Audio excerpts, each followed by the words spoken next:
Sir, Machilipatnam parliament నియోజకవర్గంలో ఉన్న 2 అంటే అనుకున్నవే ఒకటి వచ్చి గుడివాడ చాలా ప్రతిష్టాత్మకమైనటువంటి నియోజకవర్గాలు గుడివాడ, దాంతో పాటు గన్నవరం. ఇక్కడి నుంచి ఒకళ్ళు యార్లగడ్డ వెంకట్రావు గారు, దాంతో పాటు ఎవరైతే వెనిగళ్ల రాము ఉన్నారు సార్. వాళ్ళకి అనుకున్నట్టుగానే వాళ్ళకి అంటే వైసీపీకి సంబంధించి ఆప్షన్స్ ఉన్నాయి. బట్ టీడీపీకి మాత్రం ఎప్పటి నుంచో అనుకున్నారో వాళ్ళకే చేశారు. ఈ 2 స్థానాల్లో ఎలా ప్రభావం చూపబోతుంది టీడీపీ అంటే మరి ఎలా చెప్పుకోవచ్చు? 2 స్థానాలు గెలిచే స్థానాలు. ఎందుకంటే వాళ్ళ సరైన అభ్యర్థి కూడా లేరు. హ్మ్. కొడాల నాని గారికి ఇంతవరకు ప్రకటించలేదు. మరి హ్మ్. 7 సార్లు ప్రకటించినటువంటి వైఎస్ఆర్సీపీ పార్టీ ఆ! మరి ఆయనకు వచ్చేసరికి హ్మ్. అత్యంత ప్రతిరోజు కూడా తెలుగుదేశం పార్టీని చెండాడుతూ, అలాగే నారా చంద్రబాబు నాయుడు గారి మీద, హ్మ్. లోకేష్ బాబు గారి మీద తన వాగ్దాటితోటి జనాన్ని ఆశ్చర్యపరిచే వ్యక్తి హ్మ్. కొడాల నాని గారు. ఓకే. మరి ఆయనకే ఇంతవరకు ప్రకటించలేదు. సరే, ఆయన చెప్తా ఉన్నాడు ఈ మధ్య, నా సీటు మీరు ఇస్తారా, వాళ్ళు ఇస్తారా అని చెప్పి హ్మ్. మాట్లాడుతూ ఉన్నారు. హ్మ్. ఇచ్చేది జగన్మోహన్ రెడ్డి గారే. ఓకే. ప్రకటించలేదు కాబట్టి ఈరోజు మాట్లాడుకోవాల్సి వస్తుంది. చాలా ఓకే. ముఖ్యమైన వ్యక్తి కదా నువ్వు, హ్మ్. ఆయనకు చాలా ఆప్తుడివి కదా, మరి నీ పేరు ఎందుకు ప్రకటించలేదని చెప్పి కొంచెం ఆశ్చర్యంగా ఉంది. హ్మ్. అక్కడ మాత్రం నిస్సందేహంగా ఆయనకున్న సమాచారం ప్రకారం వెనుగళ్ల రాము గారు మంచి ఆధిక్యతతో బయటపడుతున్నారు. ఒకప్పుడు అది కంచుకోటగా మార్చుకున్నారు అంటే కొడాలి నాని జనసేన గారు. కూడా కలవటంతో చాలా అదే స్ట్రాంగ్ అయిపోయింది అనుకోవచ్చు సార్? నిస్సందేహంగా హ్మ్. జనసేన తోటి కలవటం ఇప్పుడు ఉన్న పరిస్థితుల్లో హ్మ్. మీరు అన్నట్టు ఆ 2 స్థానాలు కూడా యార్లగడ్డ వెంకటరావు గారు హ్మ్. గన్నవరం, హ్మ్. ఇది రెండింటిని కూడా తెలుగుదేశం పార్టీ తన ఖాతాలో వేసుకోబోతుంది. హ్మ్. మంచి ఆధిక్యతతో గెలిపించబోతున్నారు. అందుట్లో ఎలాంటి సందేహం కూడా ఏమి లేదు. ఎందుకంటే సార్ కొడాల నానికి సంబంధించి అక్కడ మండలి హనుమంతరావు దాంతో పాటు ఎవరైతే ఆయన పేరు ఇంకా ఇద్దరు ముగ్గురు పేర్లు కూడా చూస్తున్నారంటే అవును. అంటే అంటే వారి మీద వ్యతిరేకత ఉందనేది వాళ్ళకి అర్థమైపోయింది. అర్థమైపోయింది. వాళ్ళకి రిపోర్ట్స్ వాళ్ళు ఆల్రెడీ అవును. తెప్పించుకున్నారు కాబట్టి ఇప్పుడు అవును. అక్కడ ఉందనుకోవచ్చు. సార్, దాంతో పాటు సార్ కడప చూసుకున్నట్టయితే కడపలో కూడా చాలా వైఎస్ఆర్‌సీపీ చాలా స్ట్రాంగ్‌గా ఉండే ఏరియా. అక్కడ, అక్కడ కూడా కడపకి సంబంధించి కూడా చాలా మంచి అభ్యర్థుల్ని వీళ్ళు పెట్టుకున్నారు. కడప నుంచి ఎవరైతే ఉన్నారో కడప అంటే పులివెందుల వచ్చేసేసి బీటెక్ రవి.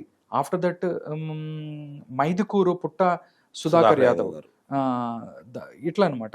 ఇలా దాంతో పాటు కడపకి సంబంధించి ఇంకొకళ్ళు కూడా ఉన్నారు. కడప ఏమండి 83, మాధవిరెడ్డి గారు. 83, 85, 94, హ్మ్. 99 హ్మ్. కడపలో మంచి ఫలితాలు వచ్చినాయి. ఆ!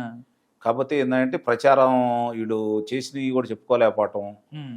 అక్కడ కొంతమంది ఈ సరైన ప్రోత్సాహం పార్టీ ఇచ్చినా కూడా వాళ్ళు సరిగ్గా స్పందించకపోవటం. హ్మ్.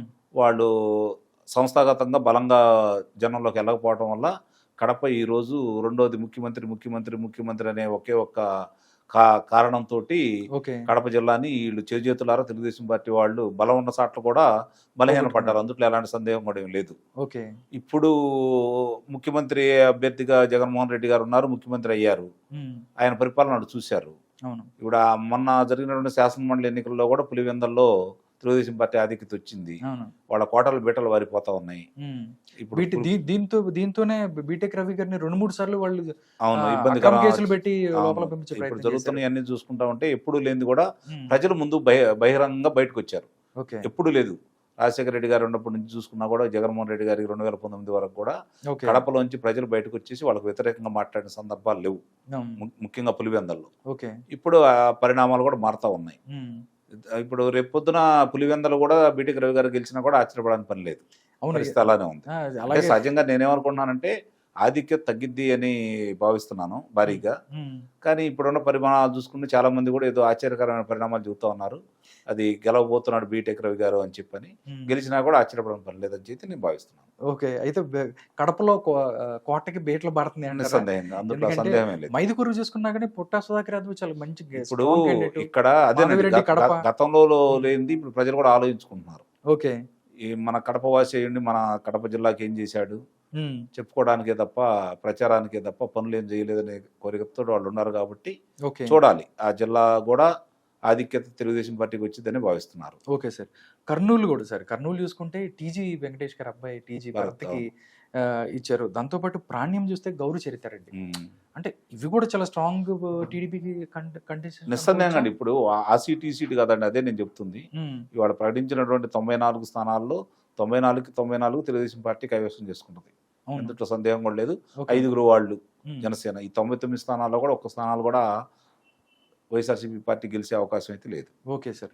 అంటే టోటల్‌గా సార్ లిస్ట్ చూసినట్లయితే యువతకి, అదే విధంగా సీనియారిటీకి అదేవిధంగా ఎవరైతే పార్టీ కోసం కష్టపడిన వాళ్ళకి చాలా బ్యాలెన్స్డ్గా ఇప్పుడు దాకా ఇచ్చిన కొన్ని లోపాలు ఉన్నాయి, నేను చెప్పాను దాంట్లో. ఉమ్. మళ్ళీ నేనేమి సర్ది ఆ, చెప్పాను, సరే. లోపాలు ఉన్నమాట మాత్రం వాస్తవమే, ఓకే. దాంట్లో నేనైతే కాదంటలేదు. ఉమ్, కాకపోతే ఏంటంటే మరి ఆయనకు ఉన్నటువంటి ఇబ్బందులు ఏముండేదో తెలియదు, కాకపోతే ప్రజలు కోరుకుంటున్నారు కాబట్టి ఆ లోపాలన్నీ కూడా ప్రజలు మర్చిపోయి ఉమ్, చంద్రబాబు నాయుడు గారిని తిరిగి ముఖ్యమంత్రి చేయాలనే తలంపుతోటి ఉమ్. అందరూ కూడా కలిసి పనిచేస్తారని అయితే నేను భావిస్తున్నాను.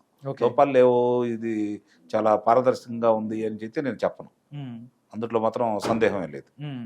ఎంతో కొంత నిస్సందేహంగా కొంతమందిని మార్చేస్తే కొంతమందిని మార్చాల్సిన అవసరం కూడా ఉంది, ఉమ్, మార్చకుండా కొనసాగించారు కాబట్టి తప్పదు. ఇంకెందుకంటే మరి ఆయన కొన్ని ఇబ్బందులు ఏంటో మనకైతే తెలియదు కదా.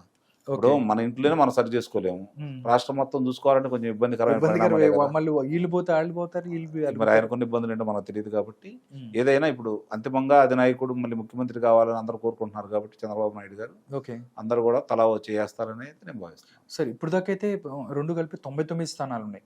ఇంకా 175లో దానికి సంబంధించుకుంటే ఇంకా 77 76 స్థానాలు 76 స్థానాలు ఉన్నాయి. దీంట్లో జనసేనకి ఇంకా 9 స్థానాలు 19 స్థానాలు కేటాయించాలి. దాంతోపాటు బీజేపీ వచ్చి చేరే అవకాశం ఉంది. ఈ స్థానాలు ఎప్పుడు వచ్చే అవకాశం ఉంది? ఎలా ఇంకే ఉండబోతుంది? ఎన్నో రోజులు కూడా లేదంటే రేపు 28వ తారీఖు సభ తర్వాత మిగిలిన అన్ని పట్టపంచలు అయిపోతాయి. ఓకే. అంటే టీడీపీ అండ్ జనసేన రేపు 28వ తారీఖు ఉమ్మడి ఒక సభ ఆ పెట్టబోతున్నారు. సభ అంటే జరిగిన 21 తర్వాత ఎకరాలలో 21 ఎకరాల్లో ఇప్పుడు ఆ సభ జరిగిన తర్వాత మిగిలిన మాట్లాడుకోవడానికి ఉండవు, మొత్తం అన్ని క్లారిటీ వస్తే మొత్తం అన్నిటికీ clean చేస్తారు. వచ్చేస్తాయి, అన్నిటికీ. అంటే ఆ రోజు ఏదైనా ప్రకటించే అవకాశం ఉందా? నిస్సందేహంగా కొంతమంది ఆ రోజు కూడా ప్రకటిస్తారు, ఓకే. ఆ రోజు లోక్సభ సభ్యులు ప్రకటిస్తారని అయితే నేను భావిస్తున్నాను. Okay sir. ఈ లిస్ట్ చూసిన తర్వాత వాళ్ళైతే ఇంకా 28తో నాకు నెక్స్ట్ ఇంకా వైసీపీ మాట్లాడే అవకాశం ఉండదంట. ఉండదు, సమస్య లేదు. Okay sir, thank you so much Ankamarao గారు. జనసేన ఆరు టీడీపీకి సంబంధించి ఉమ్మడి అభ్యర్థుల జాబితాకు సంబంధించి చర్చలో పాల్గొన్నందుకు నమస్కారం. నమస్తే.